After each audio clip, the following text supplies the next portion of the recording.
va pinigų suma, už kurią mes norėtume pasidaryti visą bendrą vaizdą. Labai dažnai gaunu iš jūsų klausimą: Sauliau, ką gali patarti? Kokią man dangą rinkti? Kas yra geriausia? Žiūrėkit. Aš kaip tik ruošiuosi konsultaciją. Žmogus irgi prašė patarimą. Ir čia yra 6 dėžės skirtingų įvairių patarimų. Kas yra geriausia? Ko gero, bet kuris variantas iš tų gali būti geriausias jums, kai mes vertinam sąlygas, kuriom reikės eksploatuoti jūsų terasą, vertinam jūsų prioritetus, kas jums yra svarbu ir kai vertini galimybės. Ne? Kas iš to, pavyzdžiui, kas yra geriausia ir kas fainiausia? Billboardas. Taip, high-endas šiai dienai. Bet pasirodys taip, kad jūsų turimas biudžetas visai terasai, ko gero, už tą visą biudžetą mes net lentų nenupirksim. Tai reiškia, šitas variantas iškart iškrinta. Dėl to aš ir sakau, visada reikia vertinti visumą, kompleksinį kriterijų, pagal ką mes renkam jūsų lentą. O pavyzdžiui, aš jums norėčiau papasakot šito projekto atsiradimo istoriją. Nes tai yra jauna šeima, kuri mane pakvietė ir sakė: Sauliau, mes norim terasos, mes norim, kad būtų tas, bet mes nenorime visiškai alyvuot, nenorim prižiūrėti, bet kad tą vaizdą žiūrėti ilgai. Tai iškart reiškia, natūrali mediena atkrenta. Ir jie tiesiai šviesiai įvardino, kad tai yra va pinigų suma, už kurią mes norėtume pasidaryti visą bendrą vaizdą. Ne terasą, ne lentos kainą, nieko, bendrą visą projektą. Ir tada pradedi galvoti, ką tu gali už tai jam skirti. Tai va, pirmas dalykas, kai vardinam biudžetą, suprantam, kad visi billboardai ir visi high-endiniai sprendimai, viskas atkrinta. Antras dalykas, kaip aš sakau, aš jų ir klausiu, kiek jūs laiko ruošiatės šičia kotedžį gyventi? Nes tai yra kotedžas. 10 metų, maks save matot, sako taip. Tai ar verta tada investuoti didelės sumas, kad ten turėt kažką super? Aiškus biudžeto įvardinimas iškart parodė, kad mes kalbėsim apie vidutinės klasės sprendimus. Toliau, 2 dalykai, kuriuos aš niekada neleidžiu savo ir savo objektuose taupyti. Tai yra vienas dalykas, tai yra karkasas, nes nuo karkaso didžiąją daugumą priklauso, kiek ilgai graži bus terasa.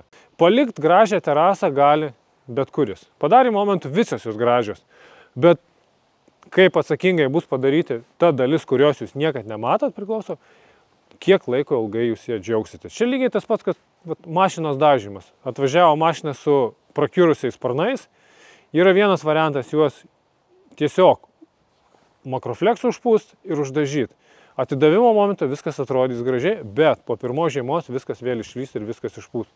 Pataupius ant karkaso mes turėsim analogišką situaciją. Ir antras dalykas, kur negalima taupyti, tai yra terasos estetika. Žiūrėkit, nuimam apšvietimą, nuimam laiptus, nuimam rėminančią lentą, galbūt net rėminančią galim palikti, bet sušaudam tiesioginiais tvirtinimas, nes čia, kaip matot, nėra nė vieno matomo varžto paslėptas tvirtinimas. Tai yra dekoro elementas.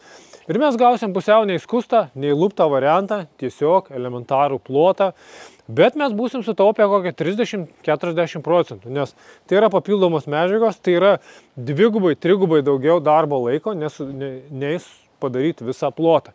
Ir blogiausias dalykas, jeigu jūs suinvestuojate į brangias tvarias medžiagas, pasidarot vaiduoklį ir jūs tuo savo vaiduokliu gyvensit ilgai ir nuobodžiai. Nes išmest kaip ir gaila, nes daug pinigų sudėta, belieka susitaikyti. Šiuo atveju mes buvom priversti atsisukti į sprendimus, kuriuos galima įvardinti kainos ir kokybės santykis.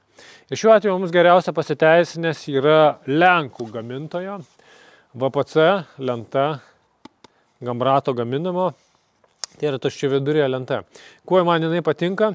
Vienas dalykas, tai yra, jinai yra išbandyta ir jinai yra pasiteisinusi. Apie šitą lentą aš esu ne vieną video padaręs. Kaip jinai eksploatuojasi, kaip jinai atrodo po 5–6 metų Lietuvos sąlygos. Tai yra tikrai savo kainą jinai pateisina. Vienas dalykas dėl stabilumo, tai yra 2 sluoksnių lenta. Vienas yra vidinis sluoksnis, kuris yra dėl stabilumo. Ir antras sluoksnis, viršutinis, kuris yra atsparus saulei ir visokiem mechaniniams įbrėžimams. Juolab, kad šitas gamintas turi kelių profilių raštų įvairovę. Tai yra, matot, rifliuotas, yra lygus. Yra medžio imitacija, bet šiuo atveju mes norėjom pasirinkti tokį paprastesnį, nes tas medis, jaunimui sakom, mums labiau tas modernus dizainas. modernus tai modernus. Vienintelis dalykas, ką mes kėlėm šitą vietoj, kad šviesią spalvą. Šviesiai pilka spalva, tam, kad čia nėra didelė erdvė, apie 20 kvadratų viso labo gaunasi. Bet kai tu turi šviesią erdvę, jinai vizualiai įsiplečia ir atrodo daug ploto, daug erdvės. Pirmas dalykas, ką mes čia darėm iš vis, nesam to darę, čia yra viršutinė lenta pilna vidurė. Ne. O pagrindinį plotą darėm iš tuščia vidurės. Iš principo, mums šitas pasirinkimas leido sutaupyti apie 1000 eurų. Aišku, kaip matot, tai yra du skirtingi aukščiai. Viena 25, kita 20 mm.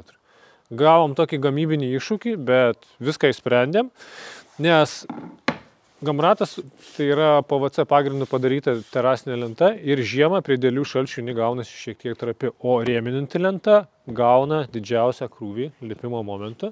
Dėl to mes ir išorę rėminančią darėm iš pilna vidurės lentos. Plius, ji nėra stabilesnė negu tuščia vidurė.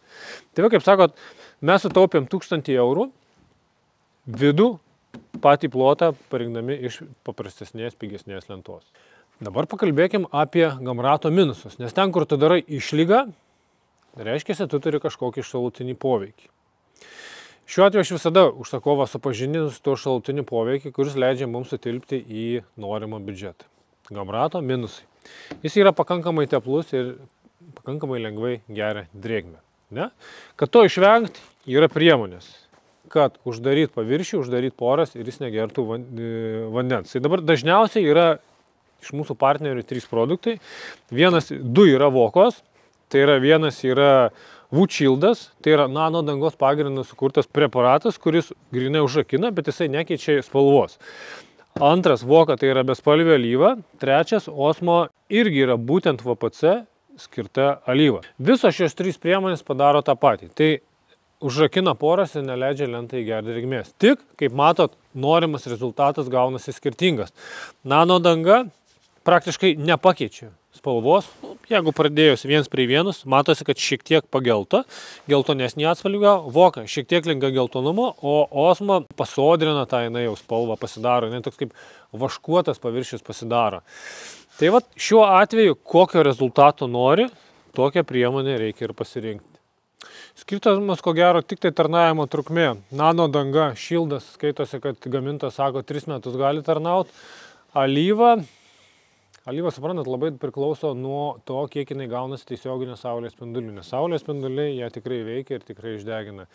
Tai čia šitoj vietoje kiekvienoje terasoje reikia žiūrėti individualiai. Kiek gauna saulės, kaip greitai išdegina ir kaip reikia atnaujinti šitą sluoksnį tam, kad jinai negertų vandens. O koks efektas iš to gaunasi, mes galim iškart ir pažiūrėti. Mato, čia vanduo kaip nuo žąsies nubėgo, o čia jau yra įsigėręs. Tai va, taip veikia šitos priemonės. Nano danga ir alyvos. Nekartą jau minėjau, 90% visų projektų terasos mūsų yra su stoginė. Šiuo atveju nešimtis, Sauliau, mes norim stogo. Čia pietinė pusė, nenorim, kad užtemdyti. Kaip matot, sprendimas yra balto stiklo viršutinė stogo danga, kuri puikiai praleidžia šviesą, bet neprikaitina. Taip pat privatumo siemelė nuo kaimyno. Irgi labai puikiai praleidžia šviesą, gražiai atrodo. Ir šitas variantas su stiklu gaunasi kur kas pigiau negu daryti kažką savo. Ar iš medžio ažūrą, ar iš skardos lankstyti ir panašiai ir panašiai. Nes ten, kur yra standartinis gaminys, kur gamykloje išpjovė ir žmogus atėjo įstatė, yra visada pigiau, nors ir medžiagos yra brangesnės, stiklas, aliuminis, negu ta, kur ateina meistras ir daro gabaliukas po gabaliuko individualiai. Pabaigai aš dar norėčiau apskritai apžvelgti, ką mes čia padarėm, nes terasa, stogas, projektavimas tai yra standartinės mūsų procedūros, bet šiuo atveju, kai siūlėm vizijas, buvo keletą variantų. Arba paliekam tą sklypą kaip yra, arba mes vis dėlto darydami terasos pakeitimus, mes privalėsim ir daryti sklypą. Tai šiuo atveju, pirmiausia, mes nusikasėm ir performom sklypą, nes šitam kampe žemė aukštis buvo panašus kaip va čia su terasos aukščiu.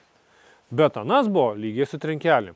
Tai reiškia, kad mes išgautume šito sklypo bent kažkiek horizonto, mes turėjom šitą kampą nuleisti. Tai va, pirmas dalykas, susiformavom sklypą, mes nuleidom šitą kampą, tą pasikėlėm, krūvą žemių mes išvežėm. Buvo netvarkingai suvestos lietaus surinkimo komunikacijos. Šičia tiesiog į žemę ir visas vanduo nuo lietaus į žemę, į pamatus. Tai mums teko viską suves ir nuvesti į šulinį, kad viskas būtų korektiškai padaryta. Elektros instaliavimo darbai. Tai yra tiesiog iš turimos rozetės mes atsivedėm į komutacinį tašką. Čia, kaip matot, yra viena lenta su pjūviu. Tai čia yra mūsų revizinis liukas. Turim elektros komutacinį mazgą, turim apšvietimo rozetę ir transformatorius. Ir jeigu ateityje reikėtų kažkokios elektros, nuo čia galima bet kada pasijungti. Plius, užsakovės klausia, ar tu norėsi viršuje apšvietimo, ar tu norėsi girliandų, ar norėsi to, sako, nežinau šiai dienai. Sako, okei, jeigu nežinai, mes atvedam tada į vidinę koloną rozetę, tu turi elektros maitinimą, tada gali daryti, ką nori. Rozetė į viršų, apšvietimas, jungiklis ir panašiai ir panašiai. Tai žodžiu, šiai dienai pasidarykim tokią stadiją, kad po to jau galėtum daryti, ką tik nori. Laiptų apšvietimas paskutiniuose mūsų projektai faktiškai yra neatsiejama terasos dalis. Ir vakare atėjus į tokią apšviestą terasą, joje smagu, gera būti, tiesiog nesinori išeiti. Tai va, bičiuliai, tai yra tipinis scenarius mūsų istorijos, kai žmogus užsako mūsų paslaugas ir jis gauna nuo vizijos, pasiūlymų, problematikos iškelimo iki pilno viso to įgyvendinimo. Taigi, bičiuliai, ačiū Jums už dėmesį, kad buvot su mumis. Iki kitų kartų. Iki!